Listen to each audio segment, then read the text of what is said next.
Welcome back, listeners, to the Tomes of the Chaos Bard. I am your Dungeon Master, Dave, and to the left we have... Henley. Boudreaux. Garotha and Lyla. Roscoe. And Fenrir. And our recap is Henley. What happened last time? Well, we all met together and we grabbed Lionel so we could go after the creature. We went to the Clinton farm and we discovered that it was an owl bear from the tracks and some of the other evidence we found. And we went after it and we found it. After a little while, it was dark and Lionel charged it and was doing really good. And we were fighting it, and then it killed Lionel and did some horrible things to him. And then we killed it, and that's where we left off. Okay. You're approaching the office of the minister, Veronica. You guys pulling up, kind of dragging the body on your little makeshift cart thing. How do you guys approach the door? Deep breath. I'm gonna remain outside with the body. I don't think we're gonna take it into the thing. And almost like stand at a respectful guard over the body, just until we know what we're doing. Okay. Fenrir's going to go up to the door and knock. Okay. Anybody else want to go with him? I step up. Okay. You hear a gentle, "Come in." We enter. Okay. You see Veronica sitting at her desk. She seems to be working on some papers. Looks up. Were you able to find anything? And as she looks up, she sees a very solemn look on Fenrir's face. And he asks her, "Veronica, would you please sit down?" Okay. So she kind of takes a seat. She looks worried. And Fenrir says, "We did find him. And we discovered that it was an owl bear. And Lionel led the charge. And he led us straight to where the Roman berries were. And he went in swinging with his great axe. And he fought a very valiant fight. No. And unfortunately was slain in battle. I will make sure that I tell his story No. No. No. in No.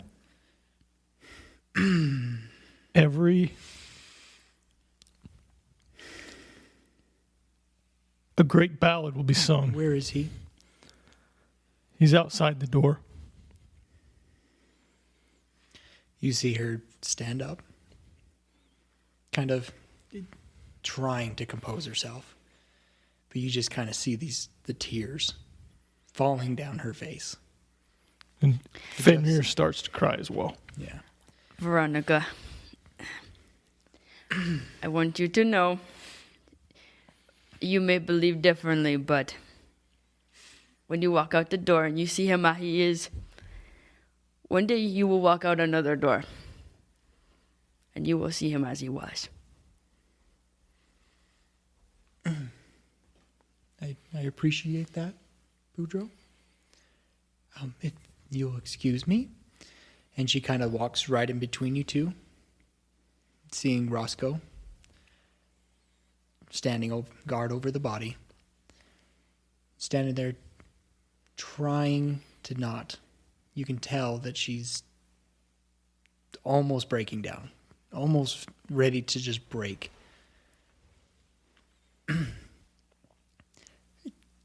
Can you please bring him inside?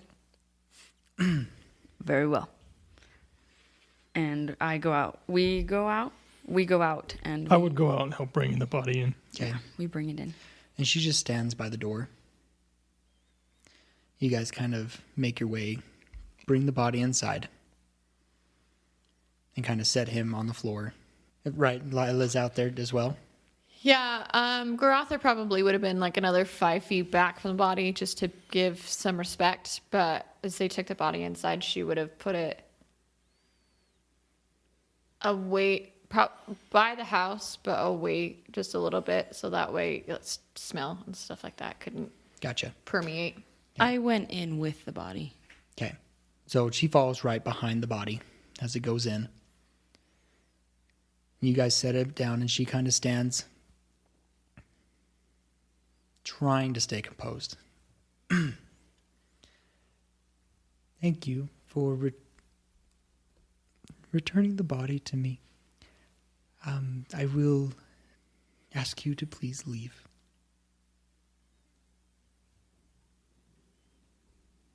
Henley puts a hand on her shoulder. Okay. And then I scoot everyone out. I'm going to, just on our way out the door, I'm going to walk over and actually pull out one of my daggers and just kind of lay it on top on where like his hands are crossed. Okay. You know, just kind of and turn around to Veronica and be like, he was a warrior in life, and let him keep you safe in his death, and just walk out and leave my dagger there and stuff. And Probably have his battle axe next to him. Right. Okay.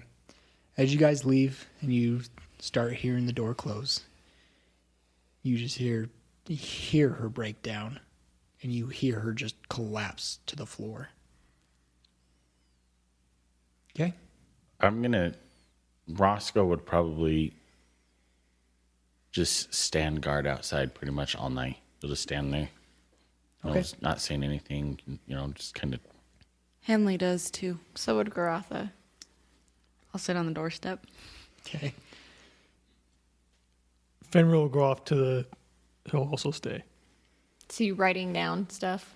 Yeah, he's thinking of the ballad that he's going to write for Lionel. Awesome. It's kind of an unrestful night. You're able to doze off here and there. Wake up in the morning, sun's coming up. The town starts. You do eventually hear the crying inside cease. And if you guys wanted to look inside, she'd be, of course, asleep, laying on the chest. So it's morning now. The town's starting to wake up. What do you do? How early is it? Like if everybody's just starting to wake up? It's probably about 8 o'clock. Okay. 7, 8 o'clock. I would probably try and store the owlbear head as much as I could, so it wasn't like in direct view Gotcha. somewhere, because I don't want to draw more attention. You could probably drag it around out back 'Kay. where nobody can see it. So I do that then, and then I go back up and I ask Roscoe what should be done at this point.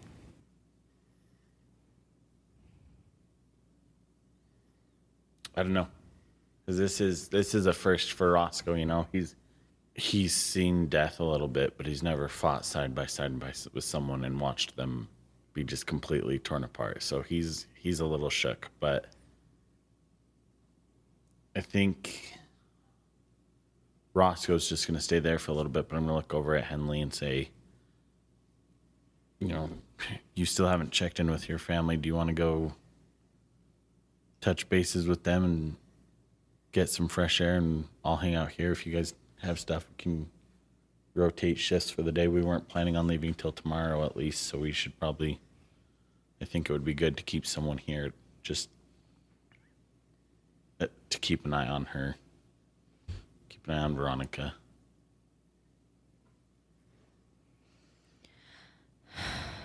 Yeah, I'll see you guys later. Is everybody else staying Yeah. as well, or going with Henley? I'm going to ask someone to go get me some food, but I'm not leaving. Boudreaux will get you food. Dope. Garotha's going to turn to Boudreaux if Boudreaux says that he'd do that and say, Oh, yeah. get some for her as well. Of course. Fenrir feels somewhat responsible for the death because he kind of encouraged Lionel with, trying to inspire him to fight. And literally his next round he died. Yeah. That's true, huh? And so he is kind of slouched down next to the house, just working on the ballad, trying to make this like his first real great song. I like it. Okay. Boudreaux, you go and scrounge up some food for Lyla, for Garotha and Roscoe. Veronica. So you do scrounge up some food for everybody. Mm-hmm. Henley, you head off to your family. You get there, and you see your mom kind of outside, kind of dusting off the rug, dusting it out. You see your brothers, Timothy and Trenton, the two little twin 6-year-olds running around the place, playing tag, wrestling with each other. What do you do? As I'm walking up the path, I kind of wave to my mom. She kind of looks up and does like one of those, oh, hey, Henley, my girl, come here, what are you doing here? And she like runs out to you and gives you a big embrace. She just kind of hugs her mom and just kind of breaks down. Oh dear, what is wrong? Henley, my Henley. Can we go inside? Yes, come here, dear. So she leads you inside. The two twins kind of stop and look, seeing you distraught, and they start following. Your mom takes you inside and sets you on a chair next to the table, and she sits across to you, scoots up closer, holding your hands. She's like, "What's wrong, Henley?" Well, to answer your first question, we're here because we heard there was trouble. We found out it was an owlbear. Oh. And now Lionel's dead. No. And then she just starts she lays her head on the table and just cries. Oh. Poor dear. Were you there? I couldn't do anything. Oh, no. And I set my broken bow on the table.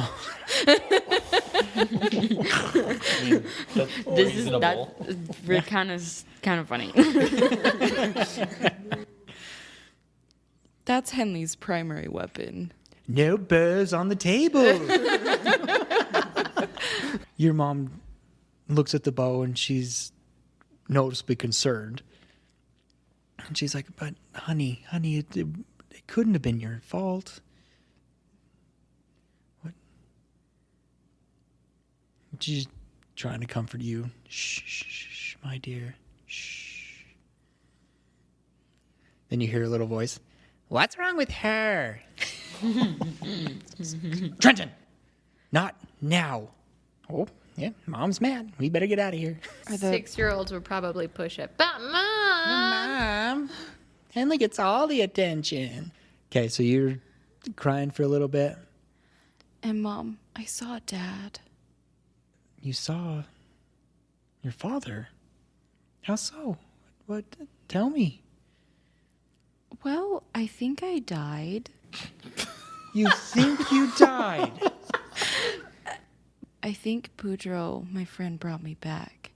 But Dad talked with me. It's a long story.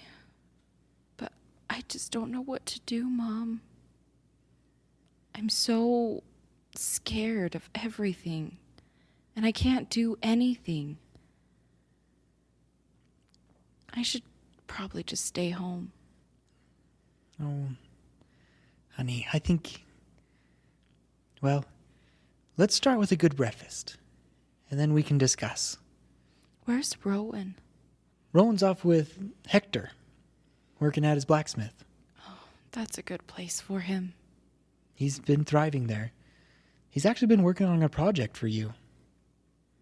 Well, I didn't say anything. I'm not supposed to mention anything, but let's get you taken care of. Okay? I'll whip you up some eggs. I'll cook you some of the meat that we got here, and then we can talk.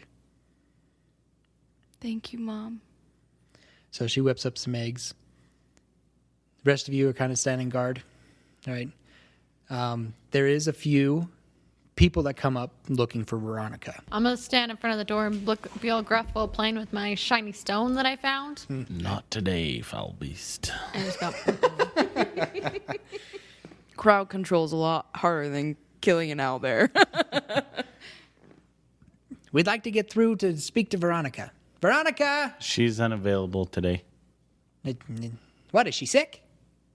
Yes. Well, we can go help her. She needs her rest. Just give her the day, Who please. are you guys to even be here? Veronica! You hear a little stirring inside. As you kind of hear somebody stand up, you can continue talking if you want. Please maybe come back tomorrow and just let her have this day to herself. Look, I don't even know you. I don't know why you're I'm here. not asking you to know me. I'm asking you to respect her and give her a little space. Respect what? What's going on here? Fenrir's going to kind of stand up and in a rather more of like an intimidation tone, be like, come back tomorrow. Roll an intimidation check. Tries to intimidate, but he squeaks. Come back tomorrow. He's crying. Leave him be. It's an emotional night. 10. Okay. They're farmers. They're pretty easy to intimidate. Well, she's our leader. We need to know what's going on, but we'll find out. And they kind of like start, murmuring to each other as they walk away. Was one of those farmers Eldrin? No, it wasn't. Eldon's a rancher, not a farmer. Oh, and he's like outside of town anyway. Jeez. my bad. There's nothing else that you guys want to do. We'll go back to Henley. You're enjoying a nice warm meal, just like Mom always made you. It's like, first of all, I got some questions for you. What do you mean you almost died? And what is this about seeing your father? First, we were captured by what I thought was Trigroven raiders. They ended up being bounty hunters, but I didn't know that at the time, so I snuck away to try and find some help. And I ended up somehow being chased down by this giant insect bug thing. And I blacked out. And I woke up with my friends. I was going to... I died, and Boudreaux brought me back. And Dad spoke with me. He said he loves you. And he misses the boys, but that he's always with you.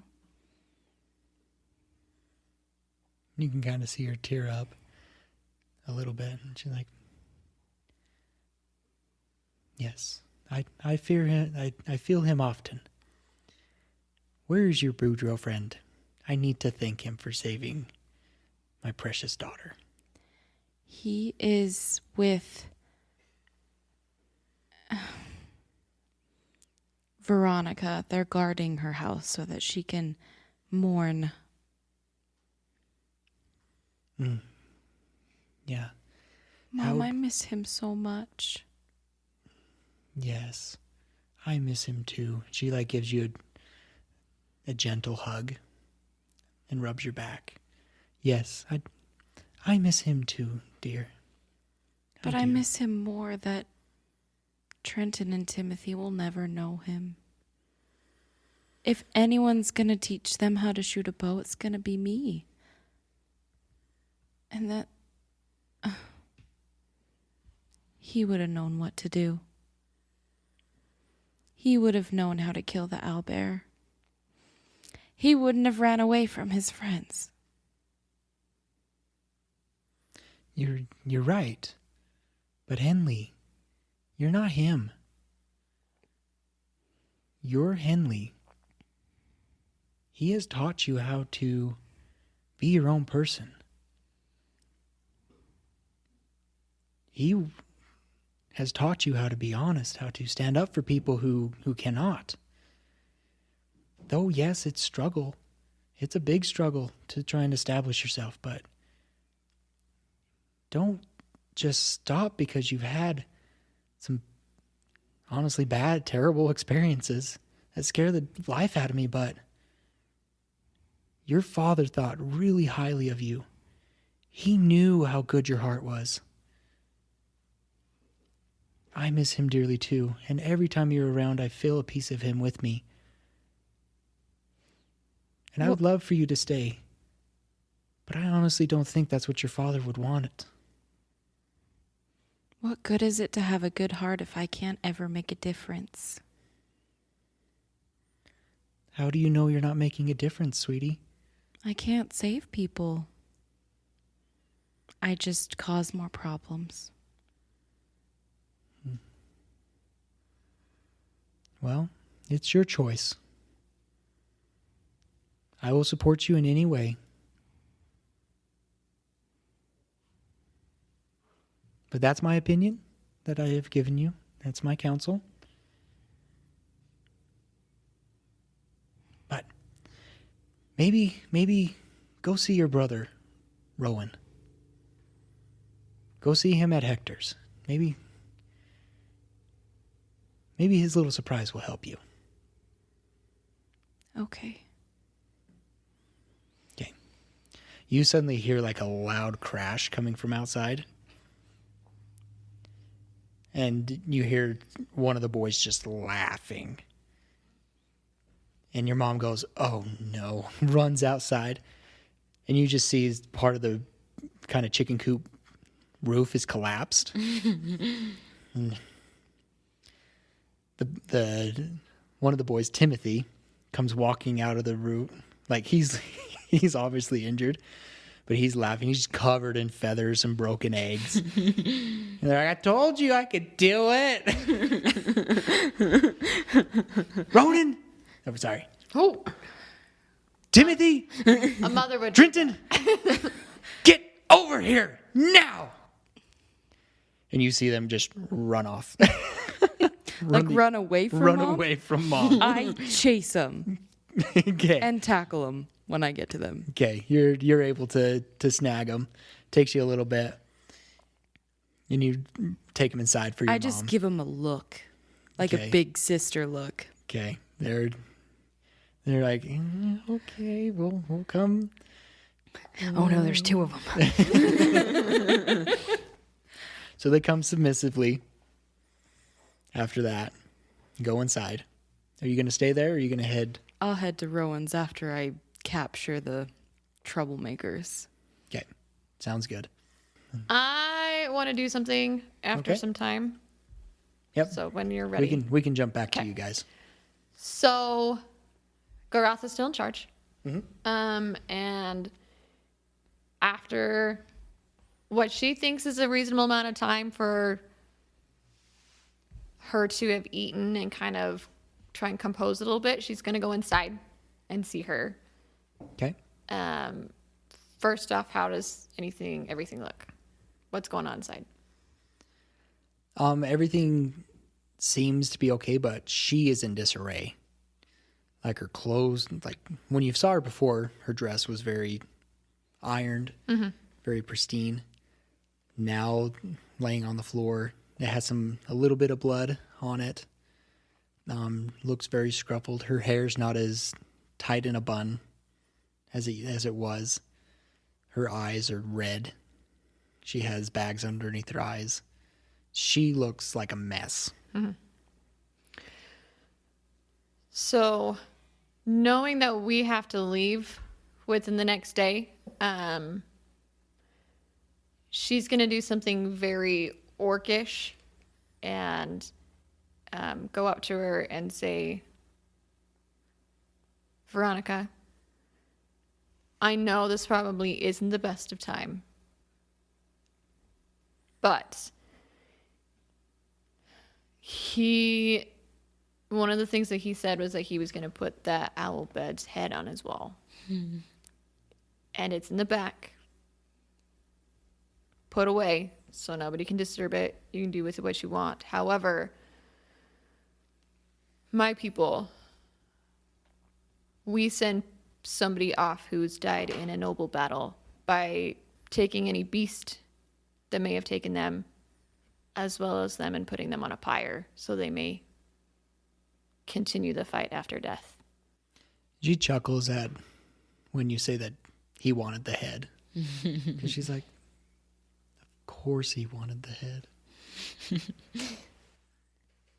If you don't want it, I completely understand. I can get rid of it. However, him saying what he did, I brought it to you. And if you would like, I would like to honor him with whatever way is to your liking. Yes. I appreciate that tender thought.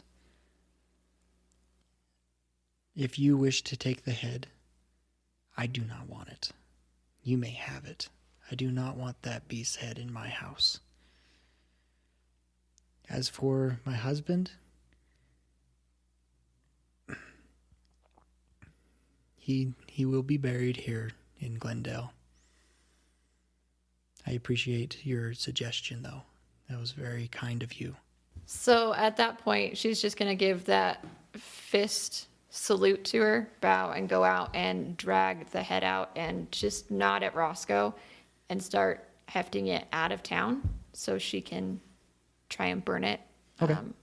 Not on a farm or anything, just Take it to a barn with a bunch of hay. Yeah, light everybody on fire. Hurt somebody else.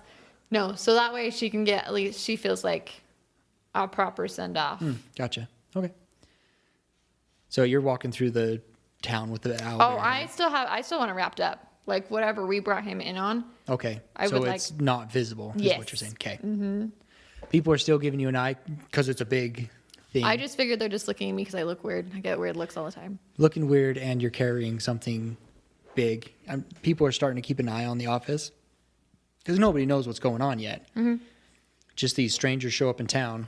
Now they're telling people not to go away. And now you're dragging some blood-soaked rag out of town. Yeah, that looks really bad. So there's murmurings. Nobody's saying anything. But there you can hear people. We've murdered the headmister. Yeah, right? There she goes. Come back later. Veronica's dead. Garotha, you're able to go do that as you wish. Cool. That's what I spend my time doing. Awesome. That's good. Veronica steps out. You see a bunch of people start heading towards her. And she kind of stands up, very noble-like, very composed, as people start gathering around because they've noticed this hubbub going on. She states, "These fine adventurers have defeated the creature that has been affecting our town. As promised, I have given them permission that will buy horses and what they need to continue their travels. However, you can see that she's getting a little more emotional at this point. During the battle, my husband, Lionel, joined the adventurers in stalking down the beast and is no longer with us. He Fenrir's going to step up and say, he fought bravely. He was a valiant fighter. He fought side by side. He stood up to the fell beast. He charged in, battle axe ablazing, up over his head. Swipe the fell beast and help us defeat him. A ballad will be sung this evening in his honor. Thank you, Fenrir. I would like to ask for time to myself, and I will contact those who can help me dress the body for the funeral. As of now, thank you for all your good work that you've done here in Glendale. But please give me my privacy. I only ask that. And she just kind of nods. You hear people kind of giving their condolences, and people start walking away. She goes back inside, closes the door.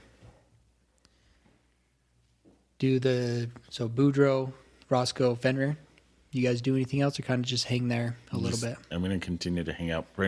I plan on pretty much staying there until we leave the next morning. Just kind of show respect, kind of keep her space. Okay. Same. Okay. Awesome. Okay. Lyla and Garotha's out there finding a nice place to burn the thing. Is there a special way you're doing it, or kind of? So if I can find some decent fallen logs and stuff like that aren't too big that I can heft, I want to build a pyre that way, and then I want to take the longest feather I can find on the head. Okay. You're able to find a decently sized. We'll say it's about a foot long. Cool. I'm going to take that. And then I'm just going to take one of my torches and light it and drop it on the pyre and call it good. Okay. Kind of watch it burn, or are you going to kind of start it and walk away? No, I'm going to watch it burn because I don't want it to start a fire. Okay. And I've dug up, I want to kick up the ground enough around it that it's far enough out that if there's brush or whatnot, I'm not going to You've done this before. Fire. You know what causes forest fires. Only you can prevent forest fires. And at that point, I'm going to be basically reciting almost like a prayer to the orc god. Okay. Asking him to take the warrior that slain this beast into his fold after death, because she sees it as a noble death. Gotcha. She doesn't believe that like in reincarnation or anything, so right. But that's what she's doing.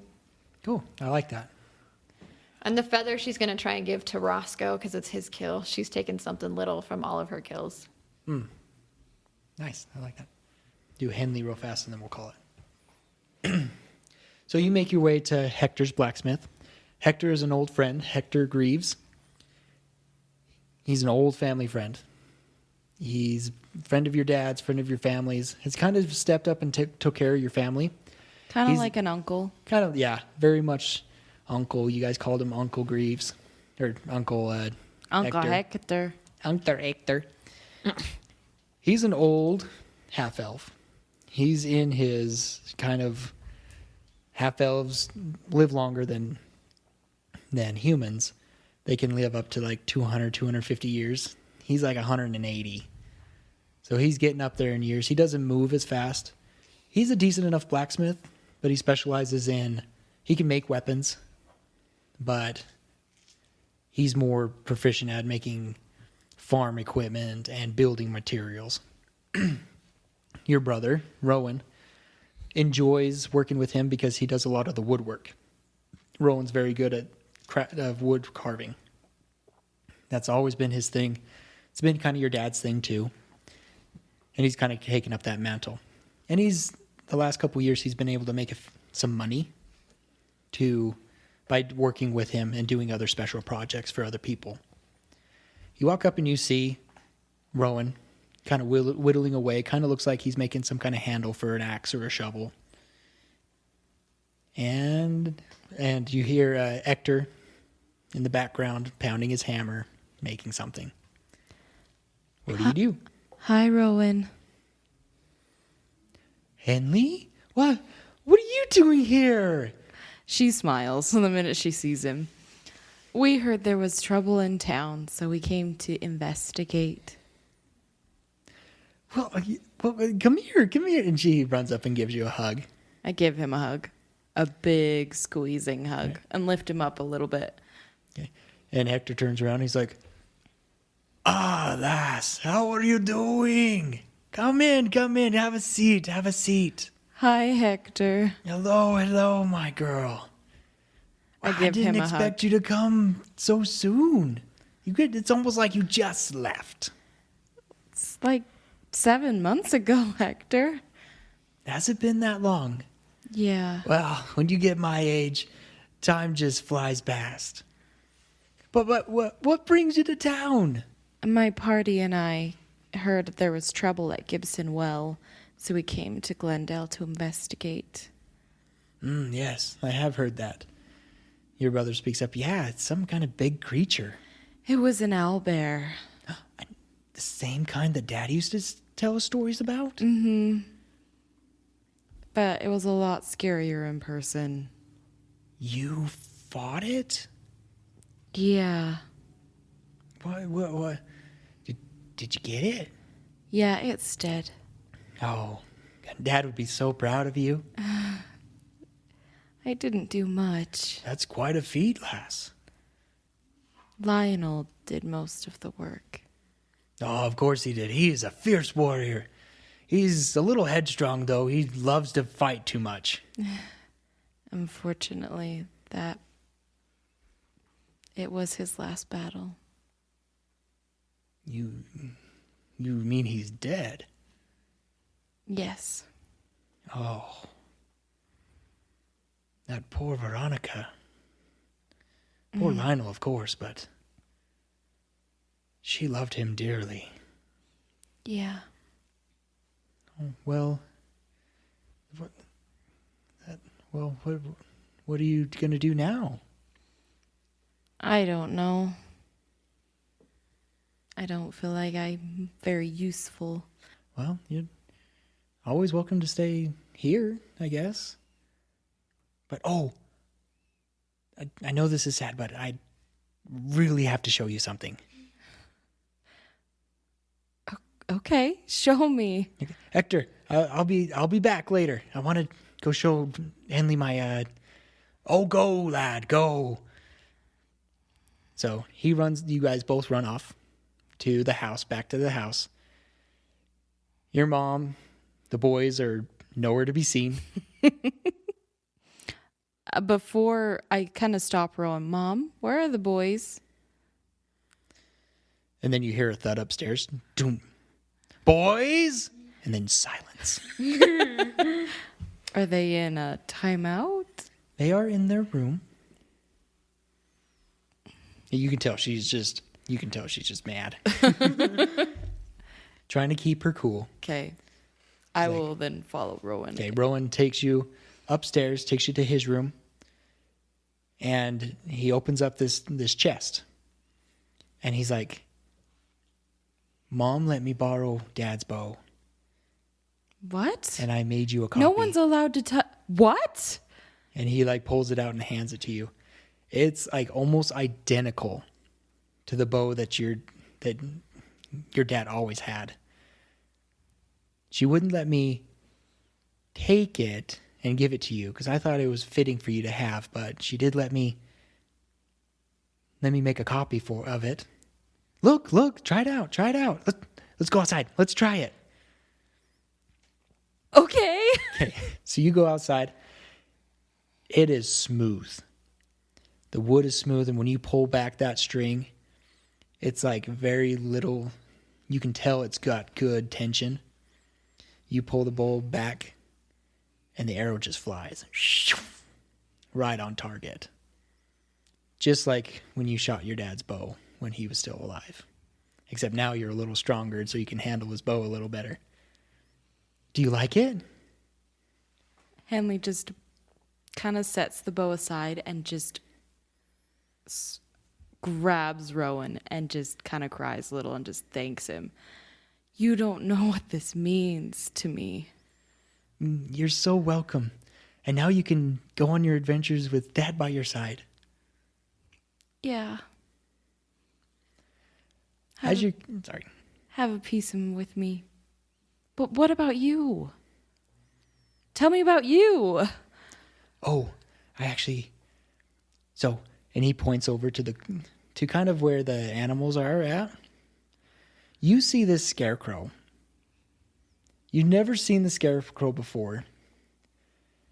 Kind of looks like a normal scarecrow. He's like, I actually bought this. And he points over by the door, and you see this kind of strange looking reef on it, kind of old twigs wrapped together, making a reef that's hanging on the door. Didn't notice it before. He's like, there was this guy that came in to town a couple weeks ago. His name was Wiccan Lennox. He was selling these things these scarecrows that actually protect your stuff. So I bought one. And I know it works because he demonstrated it. He put this thing out there and he had somebody go and try and take something. The thing came off its stick and it scared off the guy. What? Like magic? I don't know what it is, but like I'm thinking that I only could buy one. They wanted 500 silver for it. But he threw. You spent 500 silver on a scarecrow? I saved up. But listen. But now I can go to Avalon. Mom's going to be protected. This scarecrow can protect her. And I can go to Avalon and actually find somebody that can teach me more about wood carving. That I can be a Fletcher. I can make bows and make arrows for adventures like you and adventures like Dad. And I can be somebody. Now that Mom's going to be taken care of, the scarecrow can protect her. This reef, he said, will protect anybody that's in this house. Like, I don't need to be here anymore. Mom's got it. The town loves Mom. Like, she can, since Dad died for this place, like, they take care of her. I don't need to be here anymore. Oh. I don't know what to say. I don't know. Well, like you've gone off. And it's good. Like that's what Dad wanted you to do. But I need to do something too. I mean, I'm almost to the age where they don't accept apprentices anymore. If I get any older, I'm going to lose my chance. So I invested this money to protect Mom, to do this for her. I need to do this, Henley. I believe you. And I'm just worried about Mom. Well, that's kind of why I wanted to talk to you. Maybe you could help convince her? I will try. Okay. Because I've tried several times, and maybe you being home and you could give in the extra word for me. I mean, you'd only be gone for 4 or 5 years, and then maybe come back and work here. Oh, that's possible. There's not a lot of work here, but we'll come across that when it comes. But I just want to go so bad. Venturing's in our blood. It is. Okay, so you guys continue chit-chatting. So we cut to the evening, and they have a little funeral thing, and Fenrir gets up in the middle of town, And go ahead.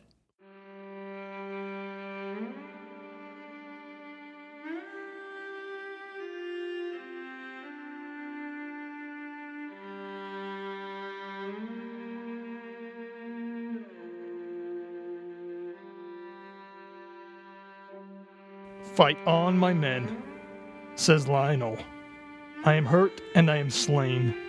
Lay me down, but rise and fight again. Fight on, my men. These owlbears, they bite so low, but fight on for Glendale and Keleth.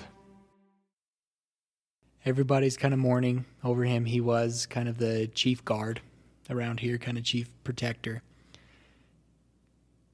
And everybody shouts, fight on, kind of chanting with you. Okay, so that's where we'll end it tonight. Thank you guys for listening. Shout out to D.A. Nichols, as always, for writing our music. Please check out her RPG. All that information is in our show notes. Check out our social medias, Tomes of the Chaos Bard, Instagram, Tumblr, Twitter. We got an email. Check it out in the show notes. As of that, I'm DM Dave, and to my right we have Fenrir. Roscoe. Garotha and Lyla. Boudreaux. And Henley. And until next time, we unroll the scroll to tell the tale. Bye!